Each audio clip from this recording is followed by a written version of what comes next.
नमस्कार साथियों, स्वागत है आप सभी का एक बार फिर से। मैं हूं रवि और ये वीडियो है साइंस एमसीक्यू क्वेश्चन का, जिसमें साइंस के महत्वपूर्ण प्रश्न, बायोटेक्नोलॉजी, जीव प्रौद्योगिकी जिसे कहा जाता है हिंदी में, साथ में केमिस्ट्री, फिजिक्स और मानव शारीरिकी, वनस्पतियों संबंधित प्रश्न, सब कुछ शामिल किया गया है इसमें साथियों।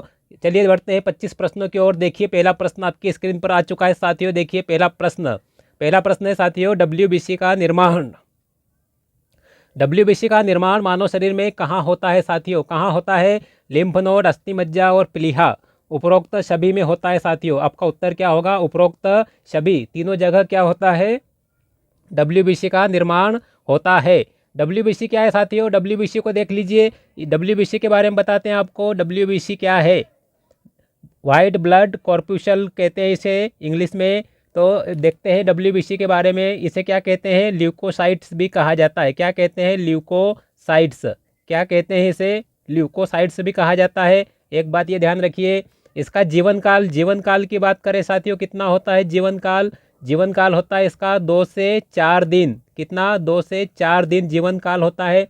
और संख्या की बात करें साथियों, ब्लड में इसकी संख्या कितनी होती है? रुधिर में, मानव रक्त में 8 से 10,000। कितनी? 8 से 10,000।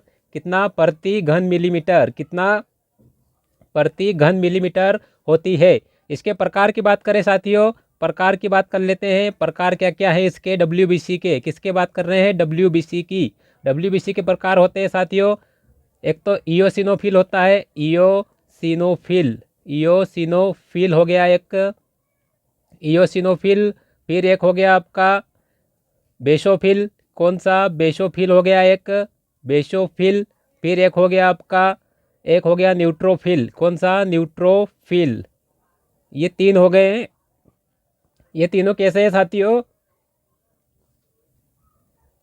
ये तीनों होते हैं कणिका युक्त। कैसे होते हैं? कणिका युक्त। कणिका युक्त होते हैं। और इसके साथियों बाकी जो 2 टाइप है इसके, 2 टाइप और है इसके। कौन से? Lymphocytes, lymphocyte. और कौन सा है साथियों? Monocyte, monocyte. ये दोनों कैसे हैं साथियों? कणिका विहीन होते हैं। कैसे? कणिका विहीन होते हैं। कणिका विहीन होते हैं। कणिका विहीन। अब बात करें लिम्फोसाइट का क्या काम है साथियों? शरीर में प्रतिरक्षा के लिए एंटीबॉडी का निर्माण करता है। कौन? लिम्फोसाइट। कौन करता है? लिम्फोसाइट।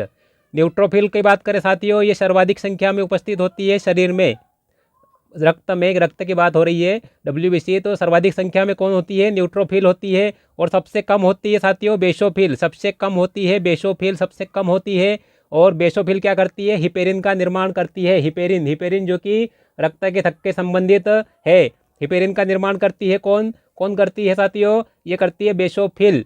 बेसोफिल करती है साथियों। चलिए बढ़ते हैं अगले प्रश्न की ओर। अगला प्रश्न है आपके सामने, वेसोप्रेसिन हार्मोन का स्त्राव किस ग्रंथि से होता है? वेसोप्रेसिन हार्मोन का स्त्राव किस ग्रंथि से होता है? तो साथियों इसका स्त्राव होता है पीयूष ग्रंथि से। किससे? पीयूष ग्रंथि से स्त्राव होता है। किसका? वेसोप्रोसिन का, वेसोप्रेसिन हार्मोन का पीयूष ग्रंथि से स्त्राव होता है। और पीयूष ग्रंथि के किस भाग से? पश्च भाग से। किस भाग से? पश्च भाग से। और पश्च भाग को क्या कहते हैं साथियों? पश्च भाग को क्या कहते हैं? Neuro hypophysis. क्या कहते हैं? न्यूरो हाइपोफाइसिस कहा जाता है इसे, पश्च भाग को, पश्च भाग को। और इससे हार्मोन और कौन सा निकलता है साथियों? इससे एक हार्मोन और निकलता है ऑक्सीटोसिन। कौन सा? ऑक्सीटोसिन। ऑक्सीटोसिन हार्मोन भी निकलता है पश्च भाग से। अब इसके अग्रभाग की बात करें साथियों, अग्रभाग भी होता है। इसके 2 भाग होते हैं पीयूष ग्रंथि के, मास्टर ग्रंथि कहा जाता है इसे, ध्यान रखिएगा। इससे अब अग्रभाग से कौन कौन से हार्मोन निकलते हैं? प्रोलेक्टिन निकलता है साथियों, प्रोलेक्टिन, प्रोलेक्टिन हार्मोन। और दूसरा कौन सा है? वृद्धि हार्मोन भी निकलता है यहाँ से। कौन से भाग से? अग्रभाग से वृद्धि हार्मोन निकलता है। वृद्धि हार्मोन के अलावा और कौन सा निकलता है साथियों? एक हार्मोन और है मिलानोसाइट, मिलानोसाइट भी निकलता है साथियों अग्रभाग से। अग्रभाग से मिलानोसाइट भी निकलता है। और बात करें साथियों आमाशय से कौन से हार्मोन निकलते हैं? आमाशय की बात करें, आमाशय की बात करें, इसे पहले क्लियर कर देते हैं। आमाशय की बात कर लेते हैं। आमाशय से साथियों निकलता है आपका घ्रेलिन हार्मोन। कौन सा? ग्रेलिन हार्मोन निकलता है। हार्मोन्स की बात कर लेते हैं पूरी। हार्मोन कौन कौन से? गेस्ट्रिन एक निकलता है, एक गेस्ट्रिन हार्मोन निकलता है। किससे निकलते हैं ये आपके आमाशय से निकलते हैं, आमाशय से निकलते हैं। किडनी वृक, किडनी या वृक भी कहते हैं इसे, तो किडनी से कौन से निकलते हैं साथियों? रेनिन निकलता है, रेनिन हार्मोन, रेनिन हार्मोन। और कैल्सिट्रोल, कौन सा? कैल्सिट्रोल। ये दो हार्मोन किससे निकलते हैं? किससे निकलते हैं साथियों? किडनी से, किडनी से। अब थाइमस की बात कर लेते हैं साथियों, इससे कौन से हार्मोन निकलते हैं? एक तो थाइमोसिन निकलता है, थाइमोसिन, थाइमोसिन हार्मोन निकलता है एक, और दूसरा कौन सा है? थाइमोपोइटिन। कौन सा? थाइमोपोइटिन, थाइमोपोइटिन हार्मोन भी इससे निकलता है साथियों। ये हो गया थाइमस ग्रंथि से थाइमोसिन और थाइमोपोइटिन। किडनी की बात करें रेनिन और कैल्सिट्रोल, और आमाशय की बात करें ग्रेलिन और गेस्ट्रिन। और पीयूष ग्रंथि की आपको बता ही दिया अग्रभाग और पश्च भाग से कौन कौन से हार्मोन निकलते हैं। चलिए देखिए अगला तीसरा प्रश्न, वनस्पति कोशिकाओं द्वारा प्रकाशीय ऊर्जा को रासायनिक ऊर्जा में परिवर्तित करना क्या कहलाता है? साथियों सिंपल प्रश्न है, क्या कहलाता है? प्रकाश संश्लेषण। क्या कहलाता है? प्रकाश संश्लेषण कहलाता है साथियों, प्रकाश संश्लेषण। क्योंकि यहाँ पर सरल पदार्थ नहीं, यहाँ पर जटिल होना चाहिए, जटिल पदार्थों का निर्माण होता है साथियों। यहाँ पर क्या होता है? जटिल पदार्थों का निर्माण होता है प्रकाश संश्लेषण की क्रिया में। और आगे बात करते हैं साथियों, प्रकाश संश्लेषण की बात कर लेते हैं। तो इसमें इसके अवयव कौन कौन से प्रकाश संश्लेषण के? साथियों अवयव भी पूछे जा सकते हैं। अवयव, प्रकाश संश्लेषण के अवयव कौन कौन से होते हैं? जल होता है, जल की आवश्यकता होती है, CO2 की आवश्यकता होती है, कार्बन डाइऑक्साइड की, सूर्य प्रकाश की आवश्यकता होती है, सूर्य प्रकाश हो गया, और क्लोरोफिल, क्लोरोफिल की आवश्यकता होती है। ये क्या है साथियों? ये क्या हो गए? आपके अवयव हो गए प्रकाश संश्लेषण के। ये 1, 2, 3 और 4 अवयव हो गए। और बात करें साथियों उप उत्पाद क्या प्राप्त होता है प्रकाश संश्लेषण की क्रिया में? उप उत्पाद की बात करें तो O2 प्राप्त होती है। O2 मतलब ऑक्सीजन। और किससे प्राप्त होती है ये साथियों? ये जल के द्वारा, जल के अपघटन द्वारा प्राप्त होती है, जल से प्राप्त होती है। H2O, H2O से क्या प्राप्त होती है? O2 प्राप्त होती है साथियों। ऑक्सीजन किससे प्राप्त होती है? ऑक्सीजन। अब रंग की बात करें साथियों, कौन से रंगों का अवशोषण ज़्यादा होता है? तो लाल, लाल रंग का सर्वाधिक अवशोषण। और दूसरे नंबर पर कौन सा है? दूसरे नंबर पर नीला रंग। कौन सा? नीला रंग। ध्यान रखिए सर्वाधिक अवशोषण दो रंग के होते हैं, लाल और नीला। ये पहला लाल और दूसरे नंबर पे कौन सा? नीला हो गया। और समुद्री शैवालों की बात करें साथियों, समुद्री शैवाल ये क्या करते हैं? समुद्री शैवाल ये चंद्रमा के प्रकाश में भी प्रकाश संश्लेषण कर लेते हैं। किसके प्रकाश में? चंद्रमा के प्रकाश में। किसके प्रकाश में? के प्रकाश में। चलिए अगले प्रश्न को देखते हैं साथियों। क्वेश्चन नंबर 4 पे आ जाइए। क्वेश्चन नंबर 4 है मानव शरीर की दूसरी सबसे बड़ी ग्रंथि। दूसरी पूछा गया साथियों, पहली नहीं पूछा गया है। यकृत क्या है? सबसे बड़ी ग्रंथि है। मतलब पहले नंबर पर कौन से है? पहले नंबर पर कौन सी है? यकृत। ये सबसे बड़ी ग्रंथि है। पीयूष ग्रंथि को मास्टर ग्रंथि भी कहते हैं, मास्टर ग्रंथि कहते हैं, बताया था आपको। और साथियों दूसरी की बात करें तो दूसरी अग्नाशय होती है। कौन सी? दूसरी बड़ी ग्रंथि अग्नाशय होती है। दूसरी बड़ी ग्रंथि अग्नाशय होती है। बड़ी आंत की बात करें साथियों, इसके 3 भाग होते हैं। कौन कौन से? सिकम होता है, सिकम होता है, और क्या होता है साथियों? कोलन होता है, कोलन। और क्या होता है? एक रेक्टम होता है। क्या? रेक्टम या मलाशय, मलाशय होता है। सॉरी साथियों थोड़ा गला खराब है, खांसी चल रही है, तो मलाशय होता है। अग्नाशय की बात करें साथियों, अग्नाशय की बात कर लेते हैं थोड़ी। अग्नाशय की, अग्नाशय की बात करें साथियों, तो अग्नाशय के बारे में बताते हैं आपको। अग्नाशय कैसी ग्रंथि है? मिश्रित ग्रंथि है। कैसी? मिश्रित। अंतः और बाह्य स्त्रावी, अंतः और बाह्य स्त्रावी ग्रंथि है। बाह्य स्त्रावी मतलब मिश्रित ग्रंथि है अग्नाशय। इससे एंजाइम कौन सा निकलता है साथियों? एंजाइम की बात करें तो इससे एंजाइम निकलता है। कौन सा? ट्रिप्सिन। कौन सा? ट्रिप्सिन एंजाइम निकलता है। ट्रिप्सिन एंजाइम निकलता है। ट्रिप्सिन एंजाइम किसके पाचन में सहायक होता है? ये प्रोटीन के पाचन में सहायक होता है ट्रिप्सिन एंजाइम।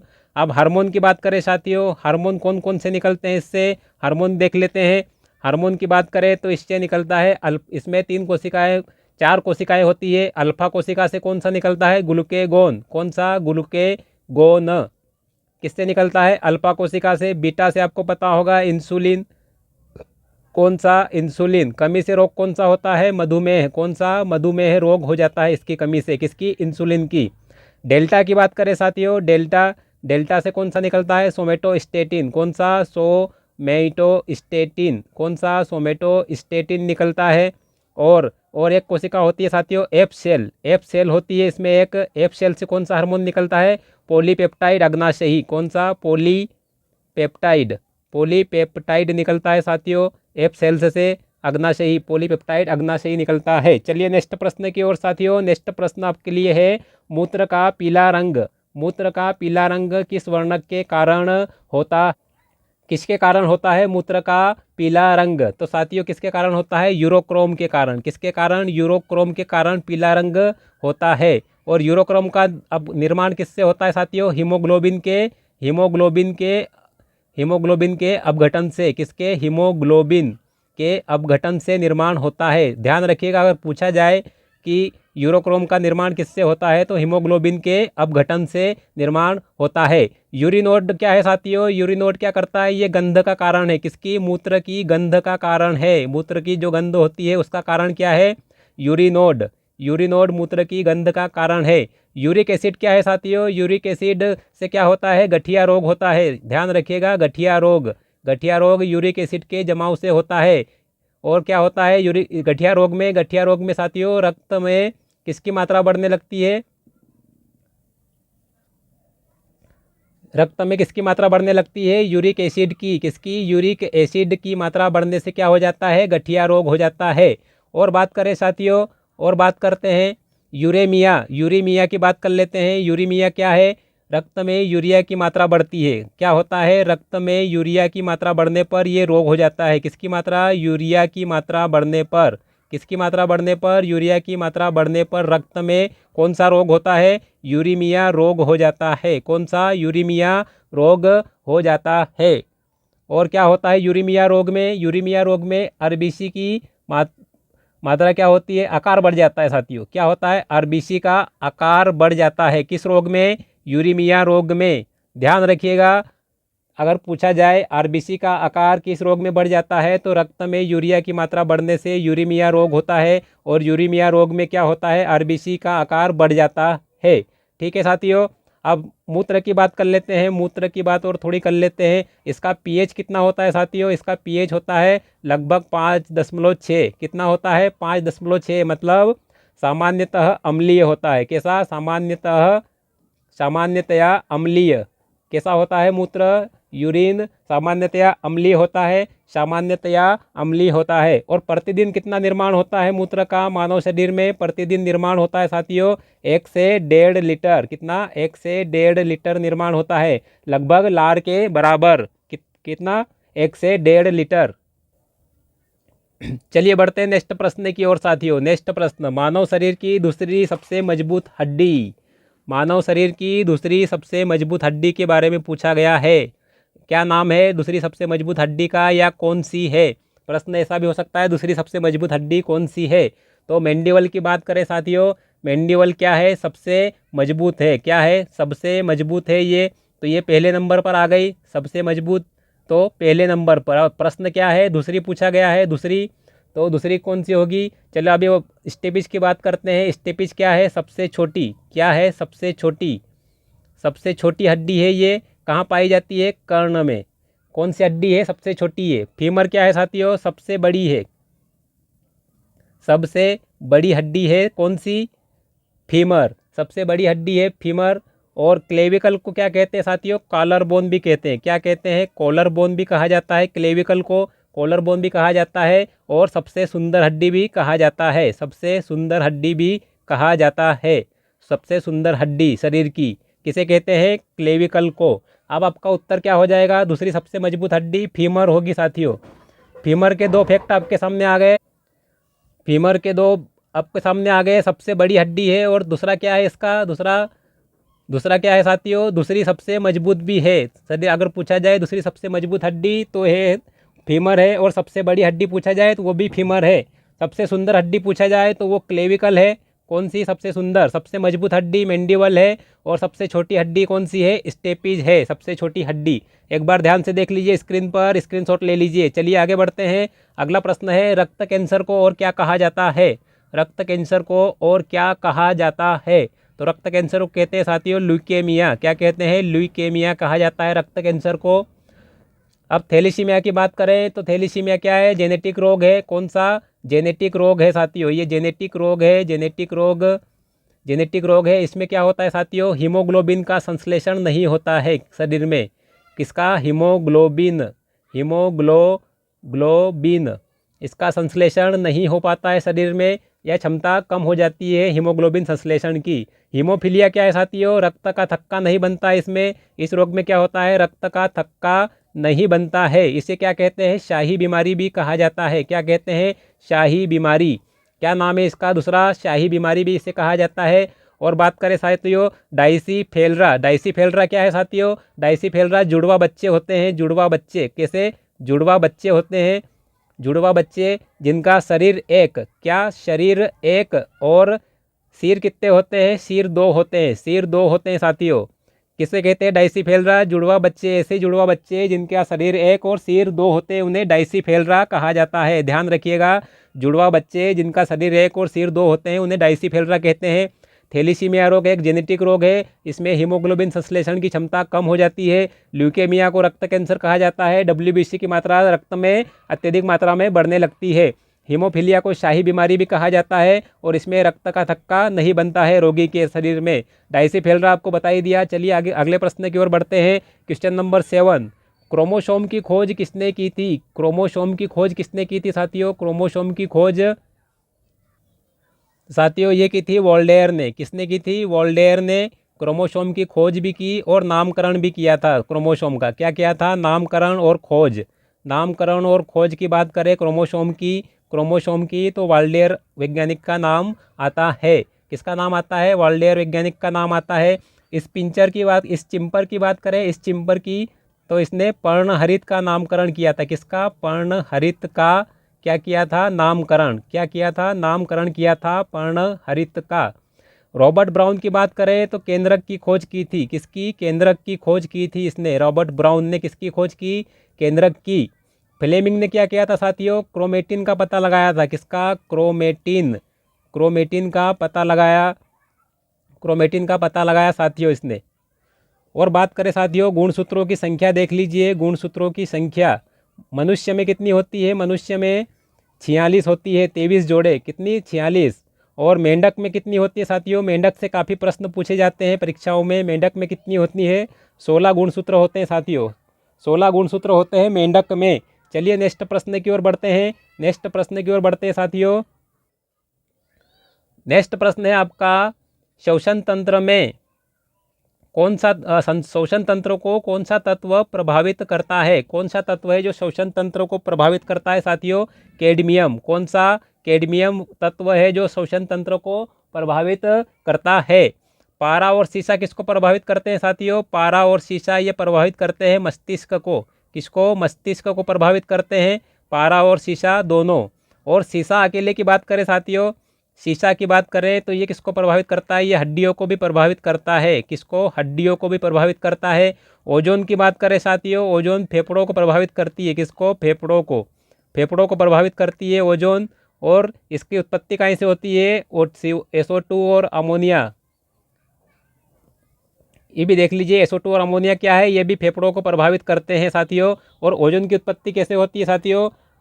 ओजोन की उत्पत्ति कैसे होती है? ऑक्सीजन के अणुओं के मिलने से उत्पत्ति होती है। और क्लोरीन ऐसी गैस है जो ओजोन के परत को नुकसान पहुंचाती है। कौन सी गैस? Chlorine gas. और CFC वगैरह जो फ्रिज वगैरह में यूज़ होते हैं ये भी ओजोन परत को नुकसान पहुंचाते हैं। और ओजोन परत क्या करती है? ओजोन परत सूर्य से आने वाली पराबैंगनी किरणों को रोककर मानव शरीर और जीव जंतुओं की रक्षा करती है। चलिए आगे देखिए अगला प्रश्न, रेडियोधर्मी प्रदूषण की इकाई क्या है साथियों? रेडियोधर्मी प्रदूषण की इकाई क्या है? तो इसकी इकाई है साथियों रोंटजन। क्या है? रोंटजन इकाई है रेडियोधर्मी प्रदूषण की। डॉप्शन किसकी है? ओजोन परत की मोटाई नापने की। ओजोन परत की मोटाई नापते हैं डॉप्शन में। किस में नापते हैं? डॉप्शन में। डेसिबल किसकी है साथियों? ध्वनि का मापन किया जाता है इसमें। किसका? ध्वनि का। और जूल किसकी है साथियों? कार्य की। किसकी? कार्य की इकाई है जूल। नेक्स्ट प्रश्न देखिए, विश्व का सर्वप्रथम राष्ट्रीय उद्यान का नाम क्या है? तो साथियों ये है येलोस्टोन पार्क। क्या है? येलोस्टोन पार्क विश्व का प्रथम राष्ट्रीय उद्यान है USA का, संयुक्त राज्य अमेरिका का। किसका है? संयुक्त राज्य अमेरिका का है। हेमीशाही कहाँ है साथियों? ये लद्दाख में है। कहाँ पर? लद्दाख, भारत में है। और ये क्या है? भारत का सबसे बड़ा है। भारत का सबसे बड़ा कौन सा है? भारत का सबसे बड़ा राष्ट्रीय उद्यान है। भारत का सबसे बड़ा है। कच्छ की खाड़ी कहाँ पर है साथियों? कच्छ की खाड़ी गुजरात में है। कहाँ पर? गुजरात में। और ये क्या है? पहला सामुद्रिक उद्यान है भारत का। कौन सा? सामुद्रिक उद्यान। भारत का पहला सामुद्रिक उद्यान है साथियों, ये पहला सामुद्रिक उद्यान है। और जिम कॉर्बेट कहाँ पर है साथियों? उत्तराखंड। कहाँ पर? उत्तराखंड में है। और क्या है? भारत का पहला राष्ट्रीय उद्यान। भारत का पहला राष्ट्रीय उद्यान है। कौन सा है? पहला राष्ट्रीय उद्यान है। चलिए आगे बढ़ते साथियों। सर्वप्रथम रेडियो सक्रियता का पता किसने लगाया था? सर्वप्रथम रेडियो सक्रियता का पता किसने लगाया था? हेनरी बेकुरल ने। किसने? हेनरी बेकुरल ने 1896 के आसपास लगाया था। और ये फ्रांस के थे। कहाँ के? फ्रांस के थे साथियों हेनरी बेकुरल। रोंटजन ने क्या किया था साथियों? एक्स किरणों का खोज की थी। एक्स किरण की खोज की थी। मैडम क्यूरी और पीरे क्यूरी ने क्या किया था साथियों? पिच ब्लेंड से क्या किया था? रेडियम की खोज की थी। किसकी? रेडियम की खोज की थी। और इनको नोबेल पुरस्कार भी प्राप्त हो चुका है। चलिए आगे बढ़ते हैं। रक्ताल्पता के उपचार में किस पुनर्योगज प्रोटीन का उपयोग किया जाता है? रक्ताल्पता के उपचार में, रक्ताल्पता मतलब एनीमिया के उपचार में किस पुनर्योगज प्रोटीन का उपयोग किया जाता है? तो एरिथ्रोपोइटिन का। किसका होता है? एरिथ्रोपोइटिन का प्रयोग या उपयोग, अनुप्रयोग होता है। यूरिकाइनेज क्या है साथियों? यूरिकाइनेज है साथियों। यूरिकाइनेज क्या है? ये एक प्रतिस्कंदक है। क्या है? प्रतिस्कंदक है। प्रतिस्कंदक है। इंटरफेरोन का उपयोग किस में होता है साथियों? कैंसर के उपचार में। किसके? कैंसर के उपचार में प्रयोग करते हैं इसे। इंसुलिन का मधुमेह के उपचार में, आपको पता ही होगा, मधुमेह के उपचार में इंसुलिन हार्मोन का या पुनर्योगज प्रोटीन का उपयोग किया जाता है। साथियों ये सभी क्या है? बायोटेक्नोलॉजी से तैयार किए गए हैं साथियों। किससे? बायोटेक से तैयार किए गए पुनर्योगज प्रोटीन है। बायोटेक्नोलॉजी की बात हो रही है। साइंस एंड टेक्नोलॉजी का प्रश्न है आपकी स्क्रीन पर। नेक्स्ट प्रश्न देखिए साथियों। प्लाज्मा की सर्वप्रथम पहचान किसने की थी? प्लाज्मा की सर्वप्रथम पहचान। प्लाज्मा साथियों ये अवस्था की बात हो रही है। प्लाज्मा अवस्था, रक्त प्लाज्मा की बात नहीं हो रही है। प्लाज्मा अवस्था की बात हो रही है। प्लाज्मा अवस्था की बात हो रही है। तो जिसकी पहचान किसने की थी साथियों? विलियम क्रूक्स ने की थी। किसने की थी? विलियम क्रूक्स ने की थी।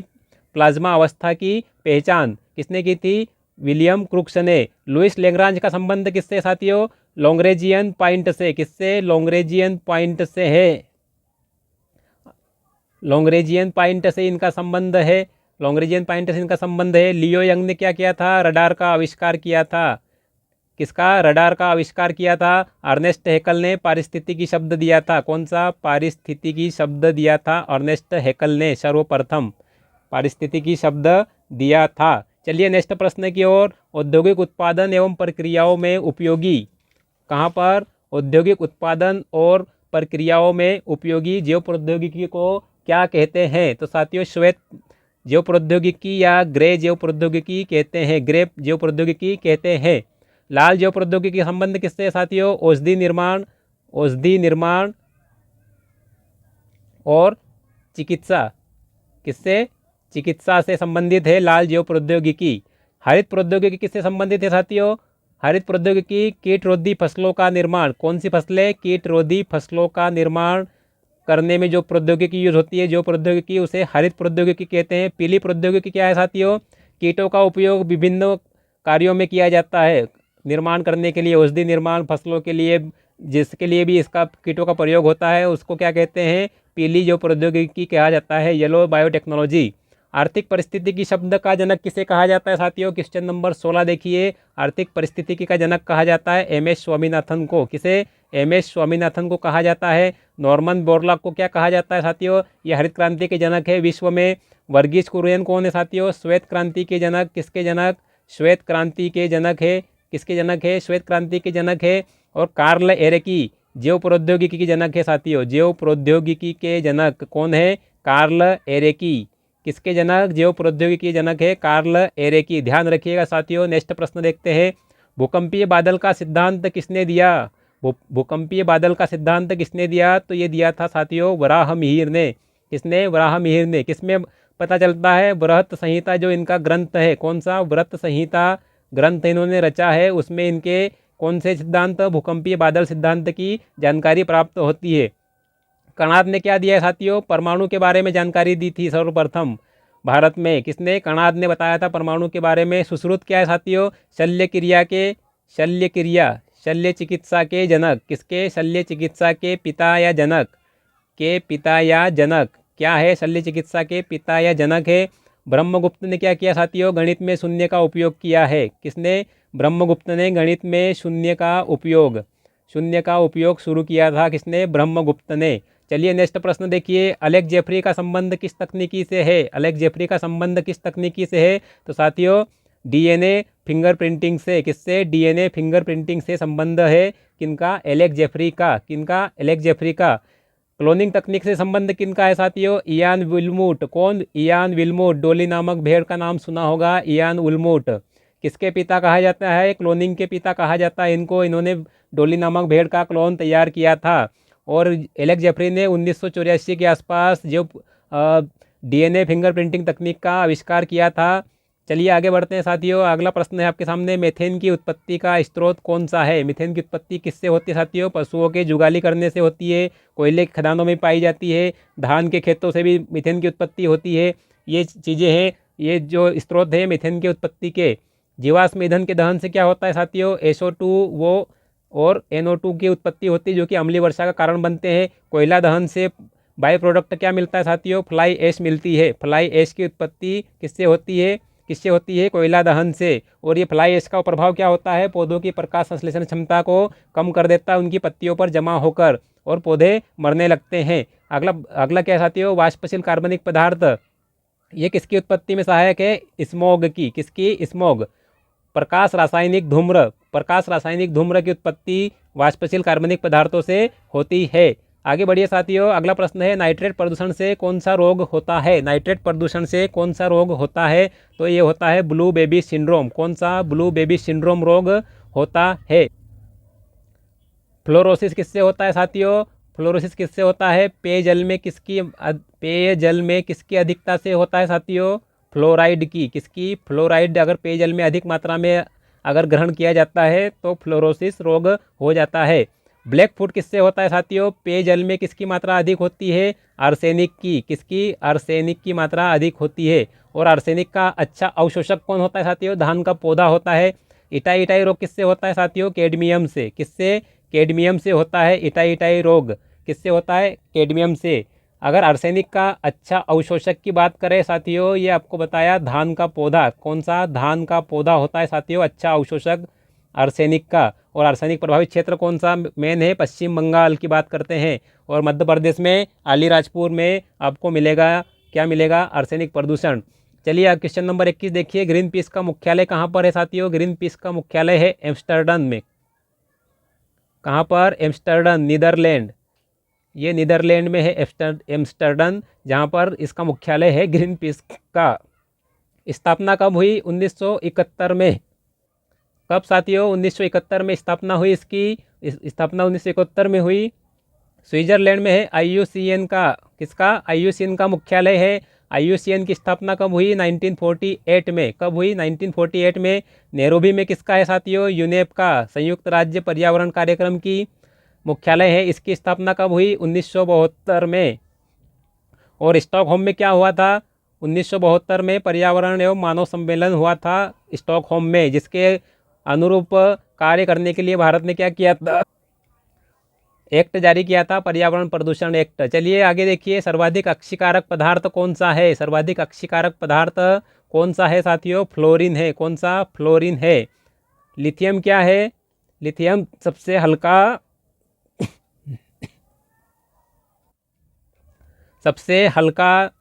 हल्का धात्विक तत्व है। कौन सा धात्विक तत्व है? लिथियम। और चांदी क्या है? सर्वोत्तम चालक है। किसकी? ऊष्मा की। किसकी? विद्युत की। सर्वोत्तम चालक है विद्युत की। सर्वोत्तम चालक कौन है साथियों? विद्युत की सर्वोत्तम चालक कौन है? चांदी है। हीरा क्या है साथियों? सबसे कठोरतम पदार्थ है। सबसे कठोरतम पदार्थ है हीरा। चलिए साथियों देखिए क्वेश्चन नंबर 23, चुंबकीय अघूर्ण का एसआई मात्रक क्या है? चुंबकीय अघूर्ण का एसआई मात्रक क्या है? जूल प्रति टेस्ला। क्या है? जूल प्रति टेस्ला है चुंबकीय अघूर्ण का एसआई मात्रक। टेस्ला किसका है साथियों? चुंबकीय क्षेत्र का। किसका? चुंबकीय क्षेत्र का मात्रक है। चुंबकीय क्षेत्र का एसआई मात्रक है कौन सा? टेस्ला। न्यूटन प्रति मीटर किसका है साथियों? न्यूटन प्रति मीटर है बल नियतांक का। बल नियतांक का मात्रक है बल नियतांक का और पृष्ठ तनाव का। किसका? पृष्ठ तनाव का। और बात करें साथियों न्यूटन किसका है? विद्युत क्षेत्र का। किसका? विद्युत क्षेत्र का एसआई मात्रक है। और चुंबकीय फ्लक्स का क्या होता है साथियों? चुंबकीय फ्लक्स का। चुंबकीय फ्लक्स की बात करें तो इसका एसआई मात्रक होता है वेबर। क्या होता है? वेबर या वोल्ट। क्या होता है? वेबर या वोल्ट चुंबकीय फ्लक्स का। चलिए क्वेश्चन नंबर 24 देखिए साथियों। दृश्य विकिरण की खोज किसके द्वारा की गई थी? दृश्य विकिरण की खोज किसके द्वारा की गई थी साथियों? दृश्य विकिरण की खोज न्यूटन ने की थी। किसने की थी? न्यूटन ने की थी दृश्य विकिरण की खोज। बेकुरल ने किसकी की थी साथियों? गामा रे की। किसकी? गामा रे की खोज की थी बेकुरल ने। रोंटजन ने किसकी की? आपको बता दिया, एक्सरे की खोज की थी। एक्सरे की। और रिटर ने यूवी रे की। किसकी? यूवी रे की खोज की थी। अल्ट्रावायलेट किरणों की खोज की थी। चलिए लास्ट प्रश्न साथियों। एल्यूमिनियम में ध्वनि की चाल कितनी होती है? एल्यूमिनियम में ध्वनि की चाल होती है 6420 मीटर प्रति सेकंड। क्या होती है? 6420 मीटर प्रति सेकंड। और 316 किस में होती है? O2 मतलब ऑक्सीजन में होती है। 1284 किस में होती है? H2 मतलब हाइड्रोजन में होती है। 5960 किस में होती है साथियों? स्टील में होती है। किस में? स्टील में चाल होती है ध्वनि की। ध्वनि की चाल की बात कर रहे हैं साथियों। ध्वनि की चाल समुद्री जल में कितनी होती है? समुद्री जल की बात करें, समुद्री जल में 1531 मीटर प्रति सेकंड होती है। वायु में कितनी होती है साथियों? वायु में 0 डिग्री की बात करें तो कितनी होती है? 0 डिग्री पे 332 मीटर प्रति सेकंड। और 20 डिग्री की बात करें, 20 डिग्री वायु में दो तरह की होती है, 0 डिग्री और 20 डिग्री। तो 20 डिग्री पे होती है 346 मीटर प्रति सेकंड। और पीतल में बात करें साथियों, पीतल में कितनी होती है? पीतल में होती है 4700 मीटर प्रति सेकंड। ये थे साथियों महत्वपूर्ण 25 प्रश्न सामान्य विज्ञान से। चलिए मिलते हैं अगले वीडियो में। जय हिंद साथियों।